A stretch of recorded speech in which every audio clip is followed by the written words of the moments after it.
Hello viewers, আসসালামু আলাইকুম। Shakil Hasan Johann, 3rd মে। আমরা আছি এখন লাদাখ। লাদাখ থেকে আমাদের প্ল্যান ছিল খারদুংলা, নুব্রা ভ্যালি, পেঙ্গং লেক ওগুলো ঘুরতে যাওয়ার জন্য, কিন্তু রিসেন্টলি কয়েকটা ইনসিডেন্টের জন্য বাংলাদেশ, পাকিস্তান এবং নেপাল এই 3 দেশের কোনো নাগরিককে লাদাখের ডিস্ট্রিক্ট অফিস থেকে, ডিসি অফিস থেকে কোনো পারমিশন দেওয়া হচ্ছে না।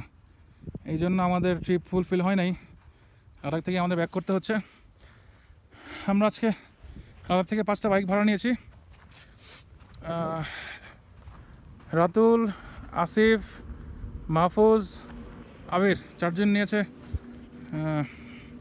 Royal Enfield Classic Bullet 350cc, আর আমি নিয়েছি one of my dream bike, এই dual purpose Royal Enfield Himalayan, Indian একমাত্র ডুয়েল পারপোজ বাইক। লাস্ট যেই আচ্ছা, এই বাইকের ফার্স্ট ইউজার আমি। রেন্টাল যে অফিস ছিল ওরা বললো যে বাইকটা গত সপ্তাহে কিনেছে, এখনও বাইকের রেজিস্ট্রেশন হয় নাই, মানে একদমই ব্র্যান্ড নিউ। বাইকের এখনও মানে টান দিয়ে যা বুঝলাম বাইকের এখনও ব্রেক ইন পিরিয়ড চলতেছে। আর এটা 400cc ডুয়েল পারপোজ একটা বাইক। সোফার 40 কিলো চালালাম, ভালো লাগছে মানে খুবই ভালো লাগছে। কুইক এক্সেলারেশন নাই, বাট র পাওয়ার আছে। আমি ইচ্ছা করে ওখানে একটা বালিতে নামছিলাম, এখানে বালি আছে কিছু, জাস্ট এটার পারফরমেন্স দেখার জন্য।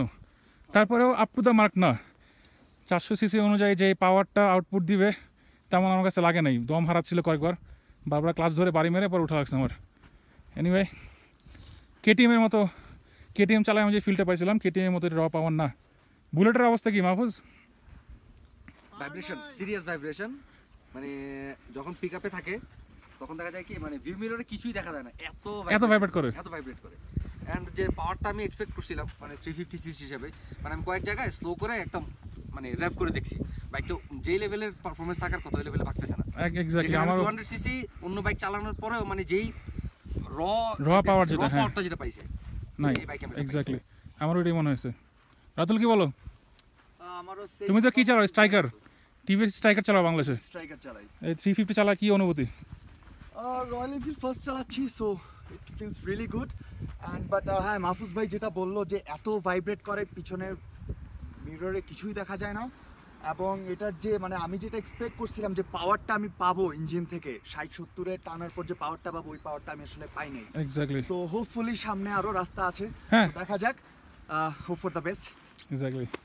আসিফ কি বলস? আসিফ তো এফআই চালাস, এফজেড এফআই। হ্যাঁ, এফআই। ডিফারেন্স কি পাইছস 150 আর 350 মধ্যে? পাওয়ার নাই কোনো, সিরিয়াসলি। সবাই দেখি সেম কমপ্লিট করতেছে। First gear, second gear, third গিয়ারে যে পাওয়ার, ওই পাওয়ারটা নাই। মানে এফজেড দিয়া মানে 150 ধরলাম এক্সেলারেশন নাই, বাট ওই পাওয়ারটা কি আছে যে আমি কোন গর্তে বললাম থাপ করে উঠে বললাম, ওইটাও নাই আমার কাছে লাগতেছে না। কারণ আরেকটা ব্যাপার যেটা হইতেছে, ওরা ভাই এটার মধ্যে যেই টায়ারগুলো ইউজ করতেছে প্রচন্ড স্লিপ করে রাস্তায়। টায়ারের ব্র্যান্ড কি এটা? এমআরএফ এর ব্র্যান্ড? এমআরএফ এর। হ্যাঁ। সাইজ কত? 110 অনলি? হ্যাঁ। 350cc এত মোটা একটা বাইকের মধ্যে 110 না, অতটা খারাপ দেখায় না। বাট অনেক স্লিপ করতেছে। আমি স্লিপ করছে অলরেডি, দুইবার স্কিপ করছে আমার অলরেডি। আচ্ছা, আমি কোনো ব্রেক করি নাই, বাট স্কিপ করছে। বালির মধ্যে না প্লেন রোডে? একদম প্লেন রাস্তায়। আচ্ছা, ও মারা যাচ্ছে কেন ওখানে? ওইটা হলো আবির, মানে পাক না আমাদের। সকাল থেকে বহুত চেষ্টা করে, বহুত কিছু কইরা বাইচা বইছে একটা বুলেট নিছে, নেওয়ার পর থেকে কন্টিনিউয়াস সে প্যারা খাইতেছে। দেখি বক্তব্য কি ওর।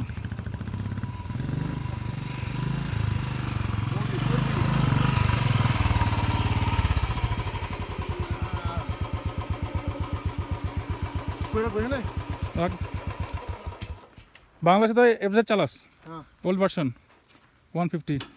আজকে বুলেট 350 চালায়, অনুভূতি কি? এবার চালায় যেরকম লাগছে, এর আগে আমি নেপালে চালাইছি, একই ফিলিং। এর থেকে আমার এফজেড এস ভালো। ইন আ সেন্স, কোন সেন্সে? পাওয়ার একে তো টানও পাচ্ছি না, তার মধ্যে হচ্ছে আর কি ইনস্ট্যান্ট যে পাওয়ারটা ওটা নাই। আচ্ছা, ওটা কম, এর থেকে এফজেড এস আমি ভালো পাই। মানে সবারই সেম কমপ্লেন এই বুলেট নিয়ে। ব্রেকিংটা আর কি, ব্রেকিং এটা খুব খারাপ, ব্রেকিং আপ পুয়ার। যে স্কিডটা করছে। আচ্ছা আসিফ, হ্যাঁ, ওর স্কিড সবার চোখে পড়ছে। এনিওয়ে, তো আমাদের আজকের ট্রিপ মনে হয় অ্যারাউন্ড 250 কিলোর মতো হবে।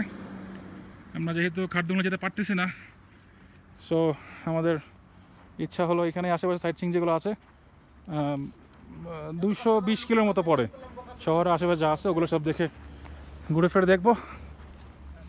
তো আমরা সিএনএস ক্লাচ অ্যান্ড শিফট আবার দেখা হবে। Till then, Shakil Hasan Johan, Babai, Salam, signing out.